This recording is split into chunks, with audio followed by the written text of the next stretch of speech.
नाज़रीन अस्सलाम वालेकुम। जेड न्यूज़ के खबरनामे में आपका इस्तकबाल है। मैं सलमान खान। तफसीली खबरों से पहले सुर्खियों पर नज़र डालते हैं।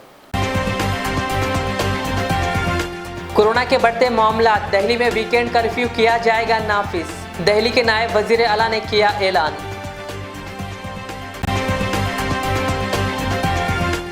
तेलंगाना में लॉकडाउन जैसी सूरत हाल नहीं, महकमे सेहत के हुक्काम ने वजीर आला को पेश की रिपोर्ट।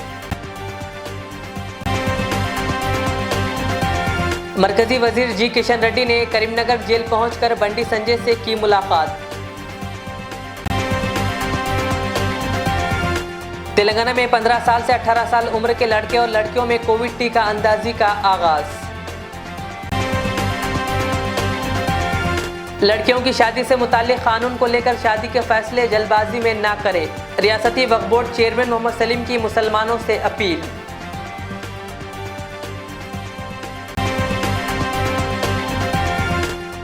साबिक वजीर मोहम्मद फरीदुद्दीन एक हमदर्द और सेकुलर कायद थे। सीपीआई जिला संगठन के जनरल सेक्रेटरी सैयद जलालुद्दीन का खिताब।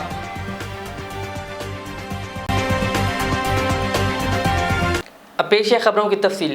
दिल्ली में कोरोना के मामलों में बेतहाशा इजाफे के दरमियान रियासती हुकूमत ने वीकेंड कर्फ्यू नाफिज करने का ऐलान किया है। दिल्ली के नायब वजीर आला मनीष सिसोदिया ने बताया कि आज दिल्ली डिजास्टर मैनेजमेंट के इजलास के दौरान हुकूमत ने फैसला लिया है कि दिल्ली में हफ्ता और इतवार के रोज़ कर्फ्यू नाफिज रहेगा। नायब वज़ीर आला ने बताया कि तमाम सरकारी दफातर में ज़रूरी खिदमात को छोड़कर सभी को दफ्तर आने से मना किया जाएगा। खानगी दफातर को 50% मुलाजिमीन के तहत काम करने की इजाज़त दी गई है। इसके अलावा मेट्रो स्टेशनों के बाहर और बस स्टैंड पर लोगों के हुजूम को रोकने के लिए बसें और ट्रेनें एक मरतबा फिर से पूरी सलाहियत के साथ खिदमात अंजाम देंगी। आज डीडीएमए की बैठक में सरकार ने कुछ फैसले लिए। उसमें सबसे इम्पोर्टेंट है कि दिल्ली में सैटरडे और संडे को यानी वीकेंड्स पर अब कर्फ्यू रहेगा। तो लोगों से अपील है कि कर्फ्यू के दौरान बाहर ना निकलें। बहुत ज़रूरी होने पर हॉस्पिटल या कोई बहुत एसेंशियल ज़रूरत पर ही बाहर निकलें, लेकिन सैटरडे संडे को कर्फ्यू का पालन करें, घर में रहें, वर्क फ्रॉम होम करें या परिवार के साथ बैठें। दूसरा, केसेस ना बढ़ें, इसलिए ये भी फैसला लिया गया कि जितने भी गवर्नमेंट ऑफिसेज हैं उनमें एसेंशियल सर्विस वाले ऑफिसेज को छोड़कर सबको अभी दफ्तर आने से मना किया जाएगा और केवल ऑनलाइन या वर्क फ्रॉम होम कराया जाएगा। तो government offices work from home mode पे रहेंगे या ऑनलाइन मोड पे रहेंगे। प्राइवेट ऑफिसेज को 50% अलाउ किया जाएगा, वो 50% कैपेसिटी ऑफलाइन रखें और 50% ऑनलाइन या वर्क फ्रॉम होम रखें। एक और समस्या अभी पिछले दिनों में आ रही थी कि जो हमारे बस स्टॉप्स हैं दिल्ली में, लोग क्योंकि किसी न किसी काम से बाहर निकल ही रहे हैं, तो जो बस अड्डे हैं, बस स्टॉप्स हैं, बस स्टैंड हैं छोटे छोटे, और जो मेट्रो के स्टेशंस हैं, वो सुपर स्प्रेडर बनने का खतरा आ रहा था। क्योंकि आधी संख्या कर दी गई थी मेट्रो में कैपेसिटी की और साथ साथ बसेस में भी कैपेसिटी की, वो आधी कर दी गई थी संख्या, और उसकी वजह से मेट्रो स्टेशंस पर बहुत लंबी लंबी लाइनें लग रही थी, बस स्टॉप्स पर बहुत लंबी लंबी लाइन लग रही थी, वहां भीड़ हो रही थी, कई जगह भीड़ अनियंत्रित भी हुई, और ऐसे में कोरोना ओमिक्रॉन जो है वो सुपर स्प्रेड हो सकता है वहां से। इसलिए इसको देखते हुए ये भी फैसला लिया गया कि बसें और मेट्रो पूरी कैपेसिटी पे चलेंगी, लेकिन एक भी व्यक्ति को बिना मास्क के अंदर अलाउ नहीं किया जाएगा।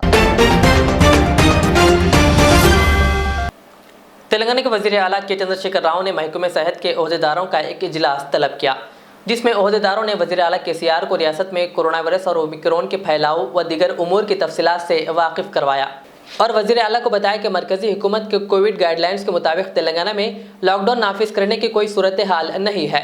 जिस पर वजीर आला केसीआर ने आवाम को मशवरा दिया कि वो कोरोना और ओमिक्रॉन से चौकस रहें और कोविड कवानीन पर अमल करें। वजीर आला के चंद्रशेखर राव ने ओहदेदारों को हिदायत दी कि वो सरकारी अस्पताल में ऑक्सीजन, अद्वियात, बिस्तरों और तमाम तिबी सहूलियात को तैयार रखें।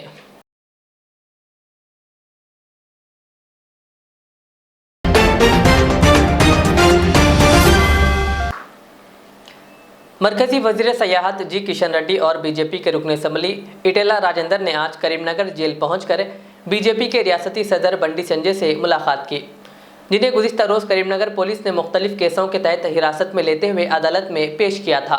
जिसके बाद अदालत ने इन्हें 14 दिन के लिए अदालती तहवील में दे दिया। इस मौके पर मरकजी वजीर जी किशन रेड्डी के अलावा बीजेपी के दीगर कायदीन भी मौजूद थे।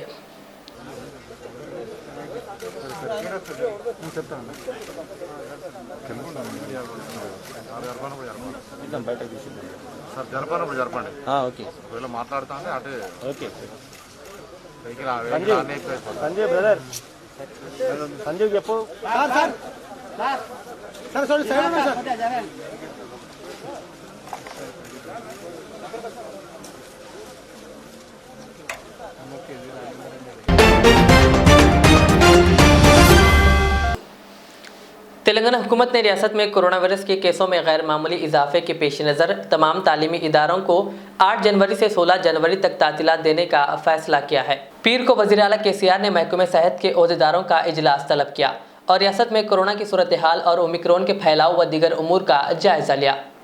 इस दौरान वज़ीर आला KCR ने तालीमी इदारों को 8 जनवरी से 16 जनवरी तक तातीलात देने का फैसला किया।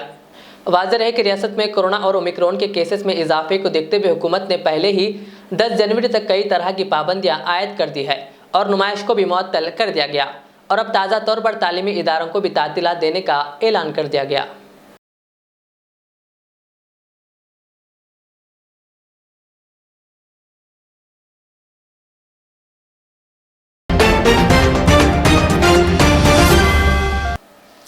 रियासती वक्फ बोर्ड दफ्तर वाक़ नामपल्ली में आज वक्फ बोर्ड चेयरमैन मोहम्मद सलीम की सदारत में रियासत के तमाम काजियों का एक मुशावरती इजलास मुनक़िद हुआ।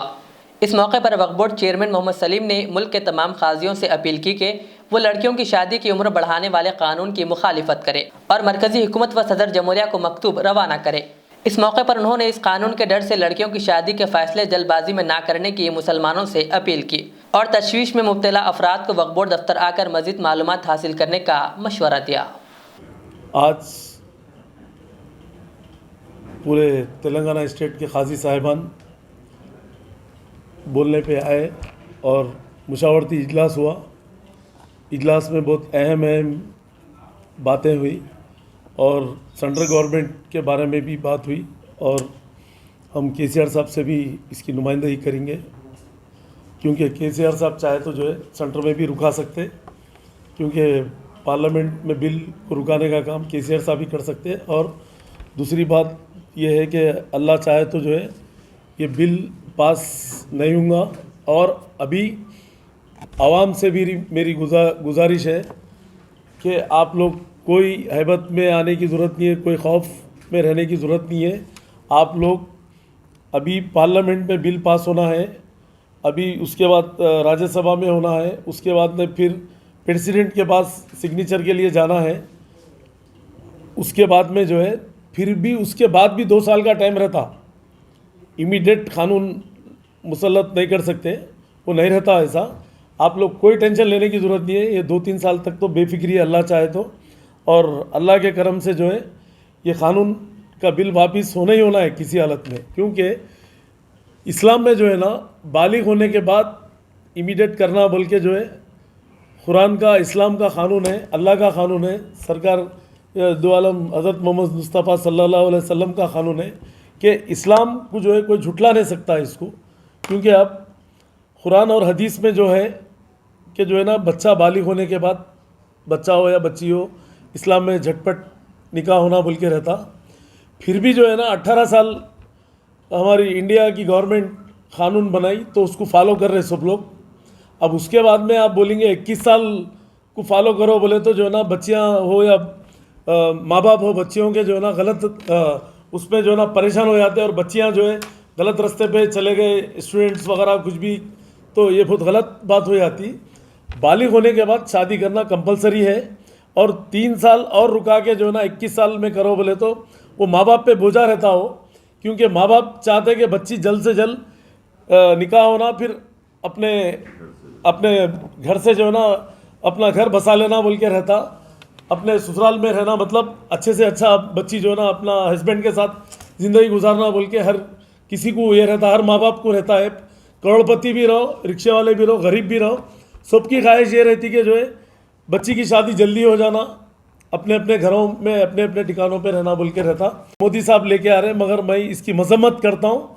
अब नहीं, इससे पहले भी बोला और मैं कोई डरने वाला आदमी नहीं हूँ, मैं सिर्फ अल्लाह से डरता हूँ मैं, क्योंकि हम केसीआर साहब से भी नुमाइंदगी करके अपील करेंगे कि पार्लियामेंट में बिल रुकाना है, क्योंकि अंजुमन खजात वाले भी जो है ना मेमोरेंडम देते बोले, और वक्फ बोर्ड से भी ये करके सेंट्रल गवर्नमेंट को भी हम मेमोरेंडम देंगे, मुख्तार अब्बास नकवी साहब को, और सेंट्रल मिनिस्टर को भी, और प्राइम मिनिस्टर को भी, प्रेसिडेंट ऑफ इंडिया को भी देंगे हम, और हमारे केसीआर साहब के थ्रू करेंगे काम ये, और अल्लाह चाहे तो ये बिल वापस लेने का काम पूरा करेंगे। और बिल आ रहा भी तो जो है ना 3 साल तक कुछ होने वाला नहीं है, ये सेशन में तो नहीं आता, अभी तो सब कमेटी को भेजा है लोग, सब कमेटी से पार्लियामेंट को आना, पार्लियामेंट में बिल पास होना, फिर राज्यसभा में बिल पास होना, फिर प्रेसिडेंट की साइन होना, फिर गजट बनना, फिर गजट छपने के बाद में फिर जो है ना यहाँ पर आए तक उसके बाद भी फिर 2 साल का टाइम रहता अपने को। और परसों जी न्यूज़ में एक आया कि मतलब मुस्लिम और क्रिश्चियन को छोड़ के सब गलत बात है, सबके लिए कानून बना तो एक रहता, सबके लिए, हिंदू मुस्लिम सिख ईसाई सबके लिए एक कानून है, ये सब बेकार बातें हैं ये। और मेरी आवाम से गुजारिश है, अपील है कि आप लोग टेंशन में मत आइए, आराम से निके करिए, हड़ाउड़ी में कामा करके गलत काम मत करिए। इधर बिल आ रहा, बिल पास हो रहा 21 साल बोल के, ऐसा कुछ भी नहीं है, 18 साल नहीं रहेगा इंशाल्लाह। ये तो 3 साल का अभी कानून में है, अभी 2 साल तक तो ऐसा होने वाला नहीं है, उसके बाद भी बिल वापस कराने का काम पूरा करेंगे हम इंशाल्लाह ताला। सुने अब तो मेरी एक ही गुजारिश है कि इसमें कोई घबराने की, परेशानी की कोई ज़रूरत नहीं है। अल्लाह चाहे तो हम लोग सब मिलके जो है ना टीम वर्क करके काजी साहिबान की सपोर्ट और हमारी और पूरे MIM और हमारे CM साहब की सपोर्ट से जो है ना हम लोग दिल्ली में भी रुकाने का काम पूरी तरीके से करेंगे इंशाल्लाह ताला, क्योंकि ये मामले के अंदर सब एक प्लेटफॉर्म पे आना है। पूरे इंडिया की गवर्नमेंट से मेरी अपील है, पूरे स्टेटों में जहाँ जहाँ पर भी है गवर्नमेंट, उन लोगों से भी अपील है, उनके काजी साहिबान से भी मेरी अपील है कि आप लोग पूरे मिलके मेमोरेंडम, पूरों का मेमोरेंडम जाना है, खाली तेलंगाना स्टेट हैदराबाद से नहीं, पूरे इंडिया के काजी साहिबान से भी अपील है मेरी, और मिनिस्टरों से भी, सेंट्रल मिनिस्टर से भी, सबसे मेरी अपील है कि आप लोग ये बिल को रुकाना है पार्लियामेंट में। हम भी जो है ना सब जगह हम भी बात करेंगे, दूसरे स्टेटों में भी, और इंशाल्लाह ताला यहाँ पर भी जो है हमारे केसीआर साहब की नुमाइंदगी पे इंशाल्लाह बिल वापस लेने का काम करेंगे। रियासती हुकूमत की जानिब से 15 से 18 साल उम्र के नौजवानों को कोविड टीका देने का आगाज़ हो चुका है। आज नामपल्ली के मजलिसी रुकन असम्बली जाफर हुसैन मिराज ने अपने हलक़े के मुख्तलिफ कोविड टीका अंदाजी मराकिज़ का मुआयना किया और 15 से 18 साल उम्र के नौजवानों को कोविड टीका दिलवाने की तमाम वालिदैन से अपील की।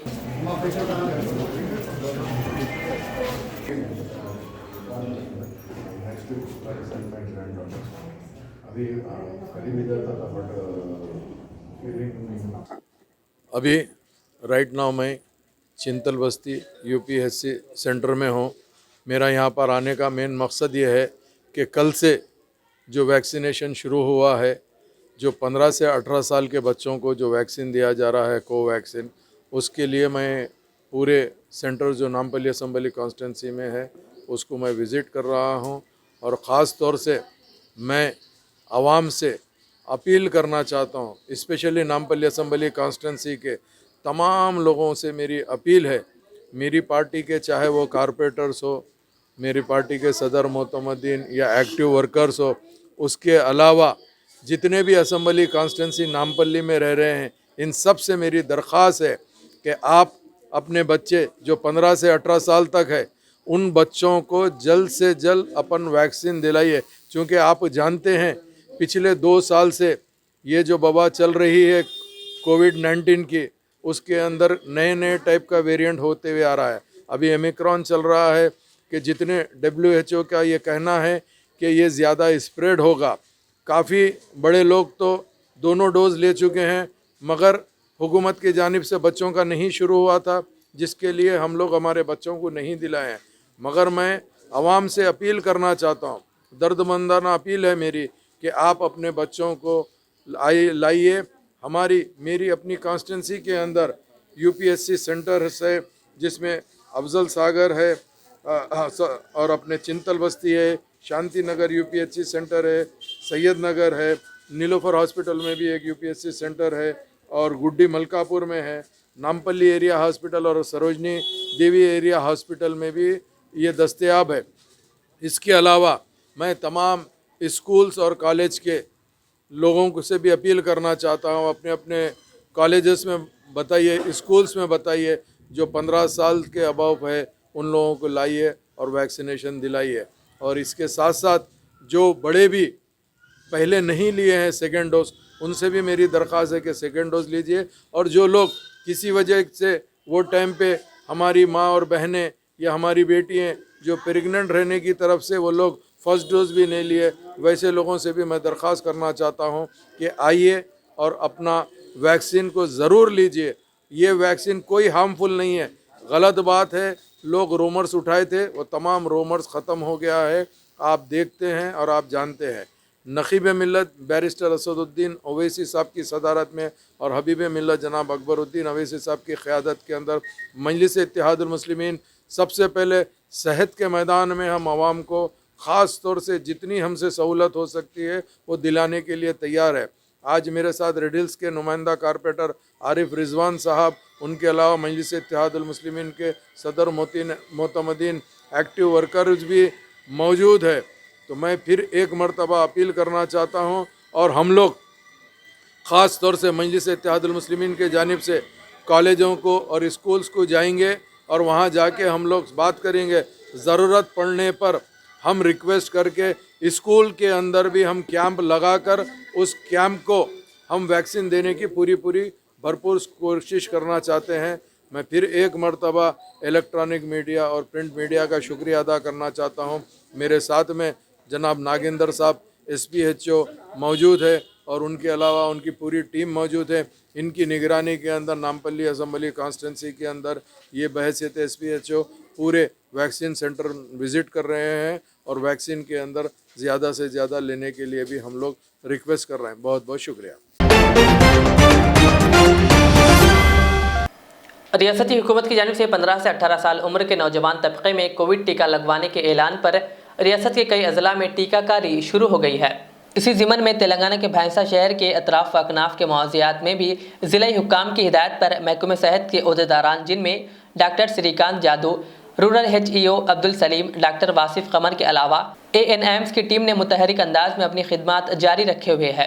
इसी ज़िमन में मौज़े कामिल में 15 से 18 साल के स्कूली तलबा के लिए कोविड टीका अंदाजी कैंप का इनेकाद अमल में लाया गया, जिसका मुआयना करने के लिए ज़िला निर्मल एडिशनल कलेक्टर हेमंत बोरखड़े ने दौरा किया। इस मौके पर Bhainsa mandal education officer Subhash, MPO Mohammed Mouzam Hussain व दीगर मौजूद थे।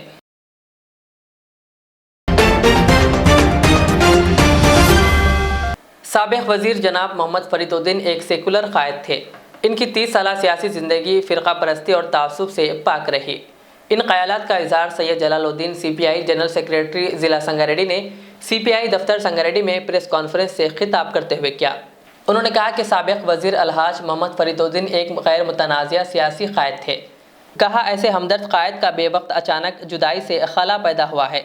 उन्होंने ऐलान किया कि CPI पार्टी की जानिब से कल यानी 5 जनवरी को दोपहर 2 बजे एक ताज़ियती इजलास मुनक़्क़िद किया जा रहा है, जिसमें CPI के रियासती क़ायद भी शिरकत करेंगे।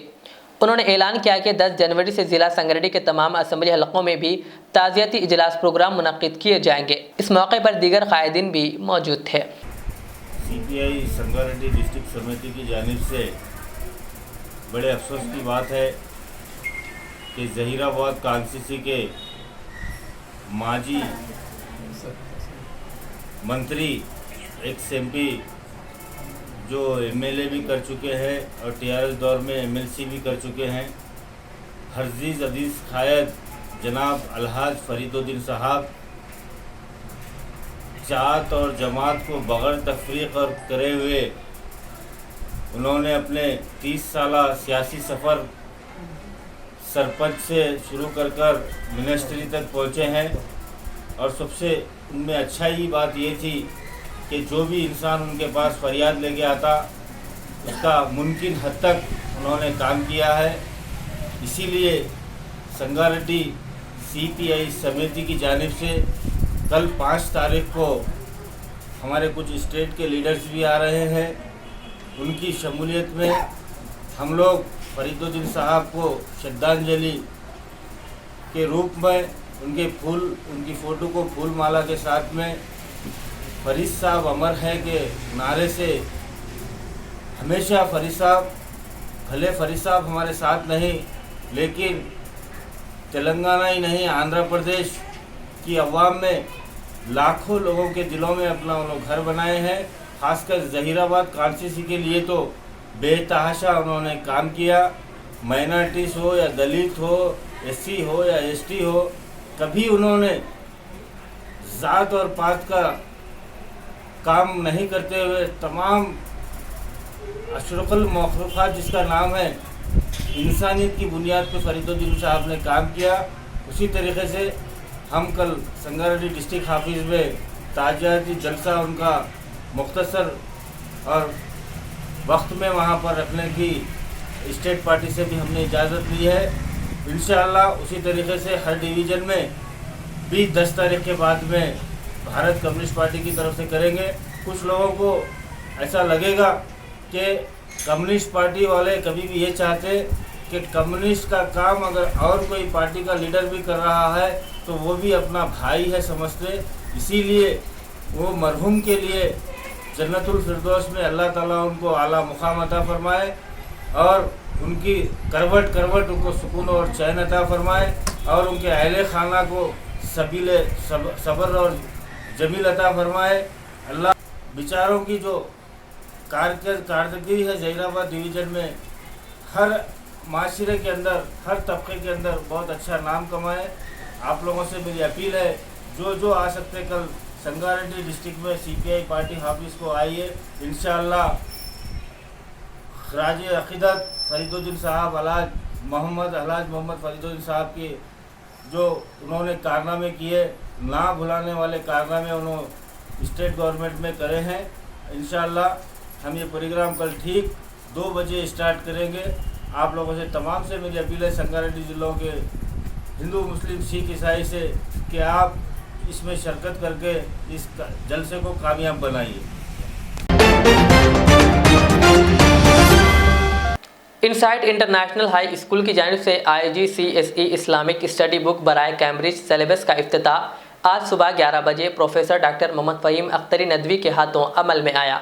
इस रस्म इजरा के मौके पर मेहमान एजाज़ी के तौर पर मोहतरमा सैयदा खतीजा ने भी शिरकत की और खिताब किया।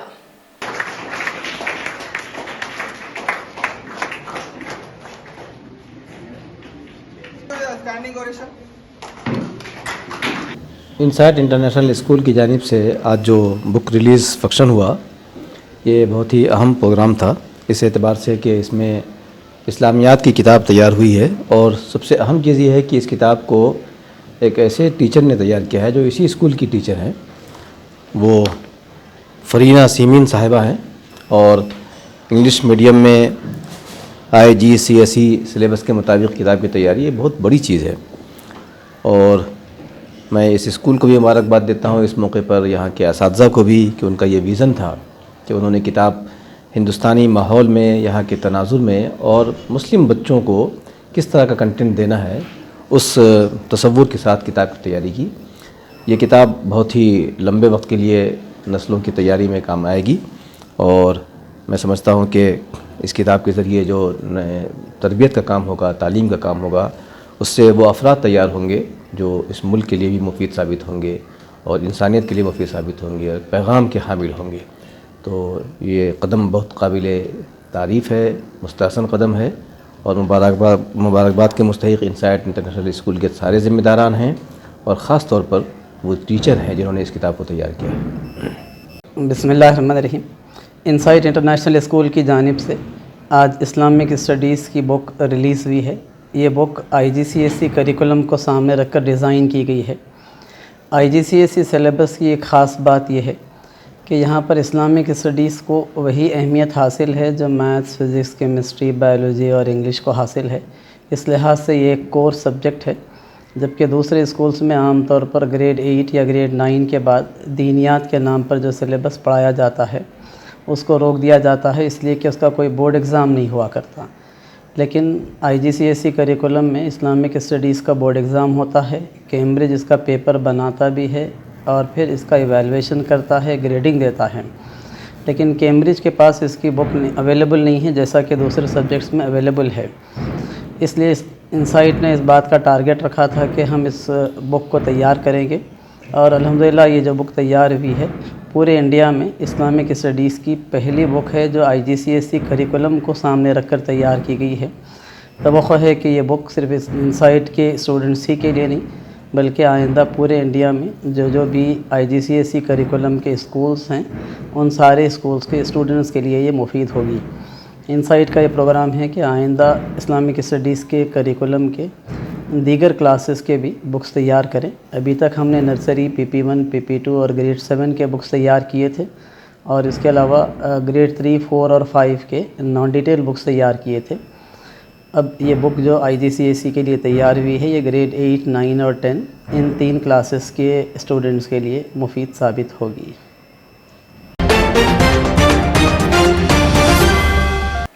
ज़िले संगारेड्डी के जहराबाद मुस्तखर में बैनुल अक़वामी Bruce Lee kung fu martial arts black belt जश्न का अहतमाम किया गया।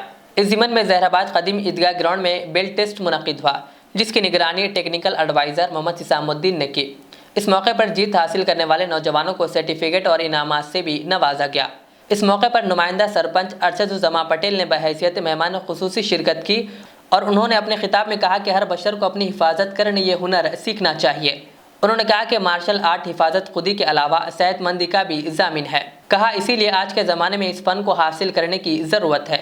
मास्टर मोहम्मद अब्दुल अफरोज़ मास्टर फ़ज़ल ने इस तकरीब में ब्लैक बेल्ट हासिल करने वाले नौजवानों की हौसला अफजाई की और मोहम्मद सोहेल, विद्यासागर, मोहम्मद मोइज़, मोहम्मद मुजम्मिल, मोहम्मद फ़ारूक, मोहम्मद इदरीस, मोहम्मद आरिफ, मोहम्मद वसीम व दीगर ने शानदार मुजाहरा पेश किया।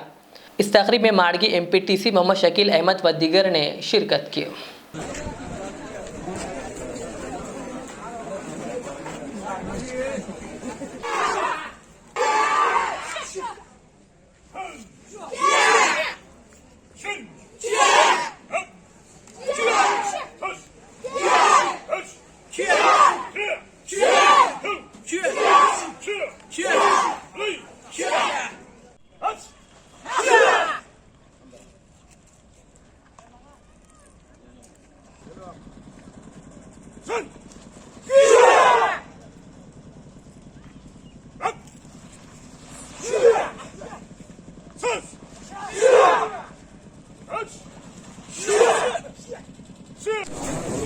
स्टार्ट करो।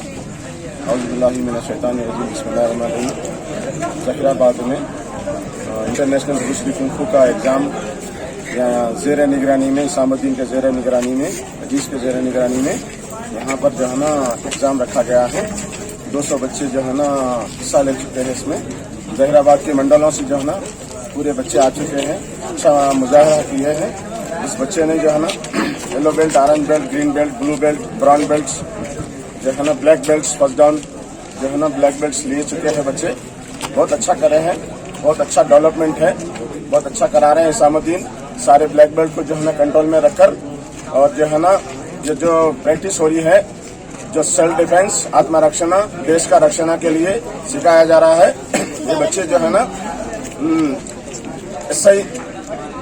SI बन सकते बच्चे, SP बन सकते, जो है ना आर्मी का कमांडर भी बन सकता है बच्चा, क्योंकि ज़हीराबाद का बच्चा सिद्धांत रेड्डी आज हमारा यहाँ ज़हीराबाद ब्रांच से जो है ना सिद्धांत रेड्डी कैप्टन है आज हिंदुस्तान का कैप्टन बन चुका है। क्योंकि मार्शल आर्ट छोटा छोटा जो है ना बच्चा पढ़ाई पढ़ते हुए जो है ना मार्शल आर्ट कर रहा है, कुछ भी बन सकता कि MLA MP तक भी पहुंच सकता है, मिनिस्टर तक भी बन सकता है, क्योंकि मार्शल आर्ट जो है ना सेहत को अच्छी रखती है, सेल्फ डिफेंस आत्मरक्षण देश की हिफाजत करना सिखाती है मार्शल आर्ट। तो मार्शल आर्ट कोरोना वायरस को भी रोकता है। जो कोरोना वायरस जो है ना आ रहा है, बच्चे जो है ना हेल्थी रहना मार्शल आर्ट। आखिर में सुर्खियों पे कोरोना के बढ़ते मामला, दिल्ली में वीकेंड कर्फ्यू किया जाएगा नाफिज। दिल्ली के नायब वजीर आला ने किया ऐलान।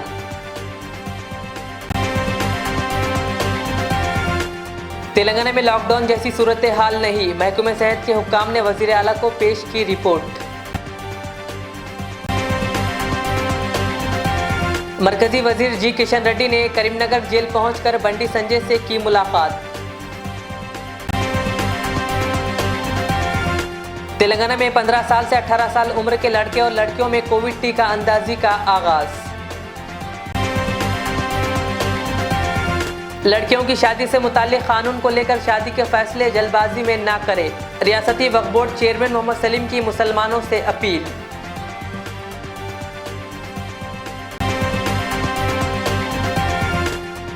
साबिक वजीर मोहम्मद फरीदुद्दीन एक हमदर्द और सेकुलर कायद थे, सीपीआई जिला संगठन के जनरल सेक्रेटरी सैयद जलालुद्दीन का खिताब।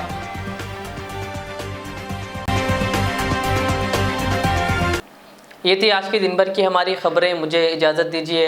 हमारे जेड चैनल को यूट्यूब पर सब्सक्राइब, फेसबुक पर लाइक शेयर ज़रूर करें। अल्लाह हाफिज़। HKJN फर्नीचर अब एक और नए ब्रांच के साथ Farid complex Shastripuram Owaisi hills line पर। याद रहे, 40 साल से फर्नीचर की दुनिया में भरोसे का एक नाम HKJN फर्नीचर। हमारे यहाँ नए डिजाइन का नया कलेक्शन मौजूद रहता है। आपकी ख्वाहिश के ऐन मुताबिक भी फर्नीचर तैयार किए जाते हैं। आली जनाब मोहम्मद नसीर चिश्ती साहब की जानिब से यतीम और गरीब बच्चों के फर्नीचर के लिए खुसूसी discount package. HKJN manufacturing showroom, हमारा पता Farid complex Shastripuram Owaisi hills line Hyderabad. HKJN furniture. Riyaz Islamic school, तालीमी मैदान में एक नया इनकलाब। इस्लामिक और मॉडर्न एजुकेशन की अजीम दरसगाह।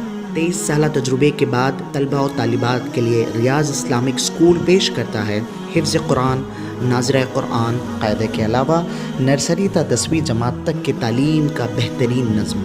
बच्चों के लिए हॉस्टल की सहूलत, मुस्तहिक़ तलबा के लिए खुसूसी रियायत, तलबा और तालिबात के लिए अलहदा क्लासेस के माकूल नज़्म, खुसूसी computer classes, hardware and software training. बच्चों में तहरीरी और तकरीरी सलाहियतों को उजागर करने के लिए हफ्तावारी प्रोग्राम।